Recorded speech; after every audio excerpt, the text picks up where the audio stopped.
இந்த செய்தியை உங்களுக்காக வழங்குவது யூரோ குரூப் மலேசியா.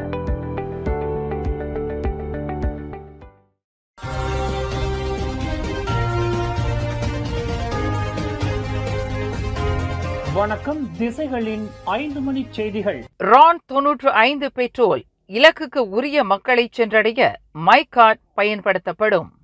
அடுத்த மாதம் நடைமுறைக்கு வரலாம் என்று எதிர்பார்க்கப்படும் இலக்குக்கு உரிய ரான் 95 பெட்ரோல் விநியோகம் அதே வேளையில் சாமானிய மக்களை சென்றடைவதை உறுதி செய்வதற்கு மை கார்டு பயன்படுத்தப்படும் என்று இரண்டாவது நிதி அமைச்சர் அமீர் ஹம்சா அசீசான் தெரிவித்துள்ளார்.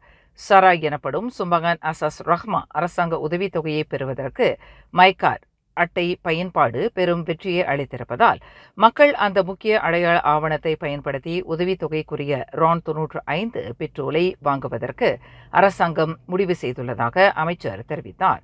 அனைத்து மலேசியர்களும் தங்களை அடையாளப்படுத்திக் கொள்வதற்கு மை கார்டு அட்டையை கொண்டுள்ளனர். எனவே அந்த அடையாள ஆவணத்தை பயன்படுத்தி உதவித்தொகைக்குரிய பெட்ரோலை மக்கள் பெறுவதில் சிக்கல் இருக்காது என்று அமீர் ஹம்சா அசீசான் விளக்கினார். இதற்கான வழிமுறைகளை நிதி அமைச்சர் தற்போது தயாரித்து வருவதாக இன்று நடைபெற்ற செய்தியாளர்கள் கூட்டத்தில் அமீர் ஹம்சா அசீசான் இதனை தெரிவித்தார். தனது கணவரை கத்தியால் குத்திக் கொன்ற குற்றத்திற்காக முன்னாள் பல்கலைக்கழக விரிவுரையாளரும் கடந்த 2018ஆம் ஆண்டு பாட்டிக்சன் நாடாளுமன்ற தொகுதி இடைத்தேர்தலில் சுயேட்சை வேட்பாளராக போட்டியிட்டவருமான பெண்மணி ஒருவருக்கு ஸ்ரம்பான் உயர்நீதிமன்றம் இன்று 10 ஆண்டு சிறை தண்டனை விதித்தது. கல்வித்துறையிலும் பல்கலைக்கழக நிர்வகிப்பிலும் பல்வேறு சிறப்பு சான்றிதழ்களை கொண்டிருப்பவரான 58 வயது லவ்செக் யான் என்ற அந்த பெண்மணி மரண தண்டனை விதிக்க வகை செய்யும் குற்றவியல் சட்டம் 302 பிரிவின் கீழ் குற்றம் சாட்டப்பட்டிருந்தார். எனினும் அவருக்கு எதிரான கொலை குற்றச்சாட்டு நோக்கமில்லா கொலை குற்றச்சாட்டாக 304ஆம் பிரிவின் கீழ் மாற்றப்பட்டது.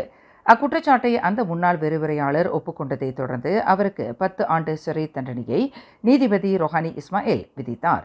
முன்னதாக அந்த பெண்மணிக்கு எதிரான குற்றச்சாட்டில் திருத்தம் செய்ய கோரி சட்டத்துறை அலுவலகத்தில் செய்து கொண்ட பிரதிநிதித்துவ மனுவிற்கு அனுமதி அளிக்கப்பட்டதாக அவரின் வழக்கறிஞர் கிட்சன் ஃபோங் நீதிமன்றத்தில் தெரிவித்தார். கடந்த 2022ஆம் ஆண்டு ஜனவரி 23ஆம் தேதி பிற்பகல் 3:30 மணியளவில் ஸ்ரம்பான் ரசாஹ் மயான் கால்ஃப் அண்ட் கண்ட்ரி டவுன்ஷிப் அருகில் உள்ள தனது வீட்டில் தனது கணவர் போ செங்கியாப் என்பவரை நெஞ்சு மற்றும் வயிற்று பகுதியில் கத்தியால் குத்திக் கொன்றதாக அந்த முன்னாள் விரிவுரையாளர் குற்றச்சாட்டப்பட்டிருந்தார். கடந்த 2018ஆம் ஆண்டு பாட்டிக்சன் நாடாளுமன்ற தொகுதி இடைத்தேர்தலில் PKR தலைவர் டத்துஸ்ரீ அன்வார் இப்ராஹிமை எதிர்த்து போட்டியிட்ட 7 வேட்பாளர்களில் இந்த பெண்மணியும் ஒருவர் ஆவார். 2 வார காலம் நடந்த தேர்தல் பிரச்சாரத்தின் போது அந்த பெண்மணியின் அருகில் இருந்தவாறு தீவிர பிரச்சாரம் மேற்கொண்டவர் அவரின் கணவர் போ செங்கியாப் என்பது குறிப்பிடத்தக்கது. சிக்கன கட்டண விமான நிறுவனமான பாத்தே சுபாங் சுல்தான் அப்துல் அசீஸ் விமான நிலையத்திலிருந்து தாய்லாந்து தலைநகர் பேங்காக்கிற்கு நேரடி விமான சேவையை அறிமுகப்படுத்தவிருக்கிறது. சுபாங்கிலிருந்து பேங்காக் தின் முவாங் அனைத்துலக விமான நிலையத்திற்கு வரும் ஜூலை 28ஆம் தேதி முதல் விமான சேவையை தொடங்குகிறது. கோலாலம்பூரிலிருந்து பேங்காக்கிற்கு முக்கிய வழித்தடமான இந்த நேரடி விமான சேவையை பாத்தே மேற்கொள்வது மூலம் சுபாங் விமான நிலையம் மீண்டும் பரபரப்புக்குரிய விமான நிலையமாக விளங்கும் என்று எதிர்பார்க்கப்படுகிறது. அதே தினத்தன்று சுபாங்கிலிருந்து சரவா தலைநகர் கூச்சையிற்கும் பாத்தே விமான சேவையை அறிமுகப்படுத்தவிருப்பதாக அந்த சிக்கன கட்டண விமான நிறுவனம் இன்று வெளியிட்டுள்ள ஒரு அறிக்கையில் தெரிவித்துள்ளது. தனது காதலியின் முன்னாள் கணவரால் ஆடவர் ஒருவர் தாக்கப்பட்ட சம்பவம் தொடர்பில் போலீசார் 3 கைது செய்துள்ளனர். கைது செய்யப்பட்டவர்களின் அந்த ஆடவர் காதலியின் முன்னாள் கணவரும் ஆவார். பூச்சோங் தமன் பூச்சோங் இந்தானில் உள்ள ஓர் அடுக்குமாடி வீட்டில் கடந்த வியாழக்கிழமை அதிகாலையில் நிகழ்ந்த இந்த சம்பவத்தில் 47 வயதுடைய நபர் கடும் வெட்டுக்காயங்களுக்கு ஆளாகி மருத்துவமனையில் சிகிச்சை பெற்று வருகிறார். தனது கணவருடன் பிரிந்து அந்த ஆடவருடன் ஒரே வீட்டில் வாழ்ந்து வருவதாக கூறப்படும் அந்த பெண் கொடுத்த தகவலின் பேரில் அவரின் முன்னாள் கணவர் மற்றும் இந்த தாக்குதலில் சம்பந்தப்பட்டுள்ளதாக கூறப்படும் மேலும் 2 நபர்கள் கைது செய்யப்பட்டதாக சுபாங் மாவட்ட போலீஸ் துணைத் தலைவர் ஃபைரோஸ் ஜாஃபர் தெரிவித்தார். தனது மனைவியை அந்த நபர் அபகரித்துக் கொண்டார் என்ற பொறாமையின் காரணமாக இந்த தாக்குதல் நடந்திருப்பதாக பூர்வாங்க விசாரணையில் தெரிய வந்துள்ளது என்று ஃபைரோஸ் ஜாஃபர் விளக்கினார். நாட்டின் தொழில்துறை வளர்ச்சிக்கு லாஜிஸ்டிக் தொழில்துறையினர் ஆற்றி வரும் பெரும் பங்களிப்பை குறைத்து மதிப்பிட முடியாது என்று போக்குவரத்து அமைச்சர் ஆந்தனி லாக் தெரிவித்தார். லாஜிஸ்டிக் தொழில்துறையைச் சேர்ந்த சிறு மற்றும் நடுத்தர நிறுவனங்கள் எதிர்கொள்ளும் சவால்களை முன்னிலைப்படுத்துவதிலும் அதற்கான தீர்வுகளை ஏற்படுத்துவதிலும் அரசாங்கத்துடன், குறிப்பாக போக்குவரத்து அமைச்சுடன் பேச்சுவார்த்தை நடத்துவதில் பல்ஸ் எனப்படும் தீபகற்ப மலேசிய லாஜிஸ்டிக் நடத்துனர்கள் சங்கம் முக்கிய பங்காற்ற முடியும் என்று ஆந்தனி லாக் நம்பிக்கை தெரிவித்தார். லாஜிஸ்டிக் தொழில்துறை என்பது வர்த்தகத்திற்கு முதுகெலும்பாக விளங்குகிறது. இது உற்பத்தியாளர்களுக்கும் பயனீட்டாளர்களுக்கும் இடையில் பொருட்களை திறம்பட நகர்த்த உதவுகிறது. ஒரு வலுவான லாஜிஸ்டிக் சுற்றுச்சூழல் அமைப்பு மட்டுமே வெளிநாட்டு முதலீட்டாளர்களை ஈர்க்கிறது, உலகளாவிய சங்கிலி ஒருங்கிணைப்பை வலுப்படுத்துகிறது. அந்த வகையில் லாஜிஸ்டிக் தொழில்துறையில் ஈடுபட்டுள்ளவர்கள் ஒருங்கிணைந்து கடந்த 2017ஆம் ஆண்டு தோற்றுவிக்கப்பட்ட தீபகற்ப மலேசிய லாஜிஸ்டிக் நடத்துனர்கள் சங்கமான பல்ஸ், லாஜிஸ்டிக் தொழில்துறையினர் எதிர்நோக்கி வரும் பிரச்சினைகளை போக்குவரத்து அமைச்சின் கவனத்திற்கு கொண்டு வருவதில் முக்கிய பங்காற்ற முடியும் என்று ஆந்தனி லாக் நம்பிக்கை தெரிவித்தார். கடந்த வாரம் சனிக்கிழமை தீபகற்ப மலேசிய லாஜிஸ்டிக் நடத்துனர்கள் சங்கமான பல்ஸ் ஷா அலாம் புக்கிட் கம்பெனிங் மாநாட்டு மையத்தில் ஏற்பாடு செய்யப்பட்ட 2025ஆம் ஆண்டுக்கான வர்த்தக தொடர்புத்துறை விருந்து நிகழ்விற்கு தலைமையேற்று உரையாற்றுகையில் ஆந்தனி லாக் மேற்கண்டவாறு கூறினார்.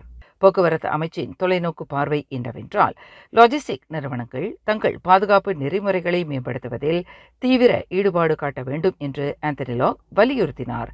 இந்த ஐகாப் எனப்படும் தொழில்துறை நடைமுறை விதிகளுக்கு இணங்குவதை உறுதி செய்வதற்காக உள் தணிக்கைகளை நடத்துவதிலும் அமலாக்கம் நிகழும் வரை காத்திருக்காமல் இருப்பதும் அடங்கும்.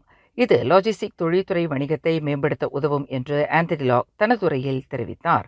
சங்கத்தின் தேசிய தலைவர் டாக்டர் புவனேஷ் சுப்பிரமணியன் முன்னிலையில் சங்கத்தின் உதவித் தலைவர் குகநாதன் கிருஷ்ணன் மேற்பார்வையில் நடந்த இந்த விருந்து நிகழ்வில் தீபகற்ப மலேசிய லாஜிஸ்டிக் நடத்துனர்கள் சங்கத்தில் லாஜிஸ்டிக் துறையில் உள்ளவர்கள் உறுப்பினர்களாக இணைய வேண்டிய அவசியத்தை சங்கத்தின் துணைத் தலைவர் ஜோஷ்வா ரவி வலியுறுத்தினார்.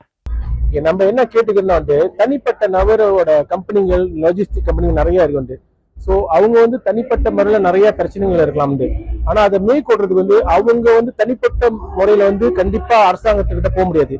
ஆனா இந்த மாதிரி ஒரு சங்கமா நம்ம எடுத்துட்டு போகும்போது இன்னும் அது இன்னும் பலமா இருக்கும். ஸோ கவர்மெண்ட்டையும் நம்மளோட நெருக்கமா நம்ம இந்த விஷயத்த போய் சொல்லும் போது, அதாவது பிரச்சனைன்றது எல்லாரும் தான் எதிர்நோக்குறாங்க. ஆனா ஒட்டுமொத்தமா எல்லாம் ஒரு பொதுவான பிரச்சனையை எதிர்நோக்குவாங்க. அந்த மாதிரி பிரச்சனைகளை நம்ம கொண்டு போய் சொல்றதா இருந்தா இந்த மாதிரி ஒரு அசோசியேஷன் கண்டிப்பா நம்மளுக்கு இருக்கணும். ஒரு சங்கம் இருந்தா தான் சங்கத்து மூலியமா நம்ம எடுத்து போக முடியும். ஸோ இது மூலியமா நாங்க நம்ம பிரசாத்தன் என்ன கேட்டுக்கணும், நிறைய பேத்துக்கு இந்த விழிப்புணர்வு இல்லாம இருக்கு. ஸோ முடிஞ்ச அளவுக்கு நீங்களும் இதுல கலந்து கொள்ளுங்க. அப்பதான் என்ன நடந்துட்டு இருக்கு, அடுத்தது என்ன நடக்க போகுது இந்த லாஜிஸ்டிக். ஏன்னா இப்ப உலகம் ரொம்ப முன்னோக்கி போயிட்டு இருக்கு. ஸோ இந்த சூழ்நிலையில இந்த வியாபாரத்தை நம்ம எப்படி கையாளுறதுன்னு நம்மளுக்கு தெரிஞ்சா நம்ம நிறைய ட்ரைனிங் செய்யறோம். ஸோ அது மூலியமாக அவங்களுக்கும் புரிய எப்படி இந்த பிசினஸ் எதிர்நோக்கி எடுத்து போறதுன்னு சொல்லி Klang MP V Ganapathy Rao, Kota Kemuning சட்டமன்ற உறுப்பினர் பிரகாஷ் சம்புநாதன் ஆகியோர் சிறப்பு வருகையுடன் நடைபெற்ற இந்த விருந்து நிகழ்வில் நாடு தழுவிய நிலையில் உள்ள லாஜிஸ்டிக் தொழில்துறையினர் திரளாக கலந்து கொண்டு சிறப்பித்தனர். ஜோகூர் மாநில சட்டமன்றம் முன்கூட்டியே கலைக்கப்படும் என்று கூறப்படுவதை மாநில மந்திரி பசார் டத்தோ ஆன் ஹாஃபிஸ் காசி மறுத்துள்ளார். 5 ஆண்டுகள் பூர்த்தியாவதற்கு இன்னும் 2 ஆண்டுகள் உள்ள வேளையில் அதற்கு முன்னதாக மாநில சட்டமன்றம் கலைக்கப்படாது என்று அவர் தெளிவுபடுத்தினார். நடப்பு சட்டமன்றத்தின் 5 ஆண்டு தவணை காலம் வரும் 2027ஆம் ஆண்டு ஏப்ரல் மாதம் பூர்த்தியடைவதையும் அவர் சுட்டிக்காட்டினார். இந்த 2 ஆண்டு காலகட்டத்தில் ஜோகூர் இடைக்கால சுல்தானின் ஆணைக்கு ஏற்ப மாநில மேம்பாட்டில் அனைத்து சட்டமன்ற உறுப்பினர்களின் கவனமும் இருக்க வேண்டும் என்று அவர் வலியுறுத்தினார். மதுபான விருந்து ஏற்பாடு செய்யப்படுவதற்கு அனுமதி அளித்ததற்காக மலாக்காவில் உள்ள 5 நட்சத்திர அந்தஸ்தை கொண்ட 2 ஹோட்டல்களின் ஹலால் சான்றிதழ் பறிக்கப்பட்டதாக மாநில கல்வி, உயர்கல்வி மற்றும் சமய விவகார ஆட்சிக்குழு உறுப்பினர் ரஹ்மத் மரிமான் தெரிவித்தார். மலாக்கா மாநில சமய விவகார இலாக்கா அந்த 5 நட்சத்திர ஹோட்டல்களில் திடீர் சோதனை மேற்கொண்ட போது மதுபான பயனீடு இருப்பது கண்டுபிடிக்கப்பட்டுள்ளதாக அவர் குறிப்பிட்டார். சமையல் கட்டில் உணவு பரிமாறும் பாத்திரங்களுடன் மதுபானத்திற்கு பயன்படுத்தப்படும் கிளாஸ் வகைகளும் ஒன்றாக அடுக்கி வைக்கப்பட்டு இருந்தது கண்டுபிடிக்கப்பட்டது. இது ஹலால் விதிமுறைகளுக்கு மீறிய செயலாகும். எந்தவொரு கால அவகாசமும் வழங்கப்படாமல் அந்த 2 முன்னணி ஹோட்டல்களின் ஹலால் சான்றிதழ் உடனடியாக பறிக்கப்பட்டதாக அவர் மேலும் விவரித்தார். மேலும் செய்திகளை தெரிந்து கொள்ள கீழே இருக்கும் பெல் பட்டனை அழுத்துங்கள். உங்கள் மகிழ்ச்சியை வெளிப்படுத்த லைக் மற்றும் ஷேர் செய்யுங்கள். தொடர்ந்து திசைகளோடு இணைந்திருக்க சப்ஸ்கிரைப் செய்யுங்கள்.